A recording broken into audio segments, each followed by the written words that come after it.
টানা কয়েকদিনের ভারী বর্ষণে ঊনকোটি জেলার কৈলাসহর মহকুমায় বন্যা পরিস্থিতির দ্রুত অবনতি হয়েছে। মনু নদীর জল চরম বিপদ সীমার উপর দিয়ে প্রবাহিত হওয়ায় নদী সংলগ্ন বিস্তীর্ণ নিচু এলাকা প্লাবিত হয়েছে। বহু পরিবার বাড়িঘর ছেড়ে নিরাপদ আশ্রয় শিবিরে যেতে বাধ্য হয়েছেন। মহকুমা প্রশাসন জানিয়েছে, বর্তমানে 18টি আশ্রয় শিবিরে 1177টি পরিবারের মোট 4,939 জন মানুষ আশ্রয় নিয়েছেন। তাদের জন্য খাবার, বিশুদ্ধ পানীয় জল, শিশুদের জন্য দুধ সহ প্রয়োজনীয় সব ব্যবস্থা করা হয়েছে। প্রশাসন, জল সম্পদ দপ্তর এবং সিভিল ডিফেন্স যৌথভাবে উদ্ধার ও ত্রাণ কার্যক্রম চালিয়ে যাচ্ছে। ক্ষতিগ্রস্ত বাঁধ মেরামতের কাজও জরুরি ভিত্তিতে শুরু হয়েছে।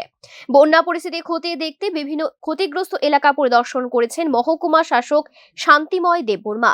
তিনি জানান, মনু নদীর জলস্তর প্রতি ঘন্টায় পর্যবেক্ষণ করা হচ্ছে এবং যে কোনো পরিস্থিতি মোকাবেলায় প্রশাসন সর্বোচ্চ সতর্ক রয়েছে। অন্যদিকে কৈলাসহরের পুরসভার 15 নম্বর ওয়ার্ডের দুর্গাপুর এলাকায় কৃত্রিম বন্যার অভিযোগ তুলেছেন স্থানীয় বাসিন্দারা। তাদের দাবি, সময় মতো সুইচ গেট খুলে জল নিষ্কাশনের ব্যবস্থা না করায় এলাকায় জল জমে বহু বাড়িঘর প্লাবিত হয়েছে। এই ঘটনায় বন্যা নিয়ন্ত্রণ দপ্তরের এক্সিকিউটিভ ইঞ্জিনিয়ারের বিরুদ্ধে জেলা শাসকের কাছে অভিযোগ দায়ের করা হয়েছে।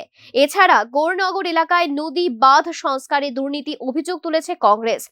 জেলা কংগ্রেস সভাপতি মোহাম্মদ বদরুজ্জামানের দাবি, বিপুল অর্থ ব্যয়ে বাঁধ সংস্কারের কাজ হলেও তা নিম্নমানের হওয়ায় বর্তমান পরিস্থিতির সৃষ্টি হয়েছে। শুক্রবার বাঁধ পরিদর্শনের সময় তিনি সংশ্লিষ্ট আধিকারিকদের কাছে এই বিষয়ে জবাব চান। এই বন্যার সময় আসলেই ওয়াটার রিসোর্সেস ডিপার্টমেন্টের তৎপরতা আমরা লক্ষ্য করি, কিন্তু সারাটা বছর এই দপ্তরের সুপারিনটেন্ডেন্ট ইঞ্জিনিয়ার থেকে শুরু করিয়া অ্যাসিস্ট্যান্ট ইঞ্জিনিয়ার পর্যন্ত সবাই নাকডুমে ঘুমায়। গত কয়েকদিনের এই বৃষ্টিপাতের কারণে লাঠিয়াপুরা 2 নম্বর ওয়ার্ড এবং রাঙ্গাউটির 1 নম্বর ওয়ার্ডে সুইচ গেটের মধ্যে দিয়া প্রচণ্ডভাবে মনু নদীর জল প্রবেশ করতেছে। এই প্রবেশ করার কারণে বিশেষ করে এই দুইটি এলাকা চলমান বন্যা পরিস্থিতি নিয়ন্ত্রণে একদিকে প্রশাসন পাশে থাকার দাবি করছে, আরেক দিকে অভিযোগ করছে প্রশাসনিক ব্যবস্থাপনার দিকে। এখন দেখার বিষয়, জল কত দূর গড়ায়। Bureau report, news now.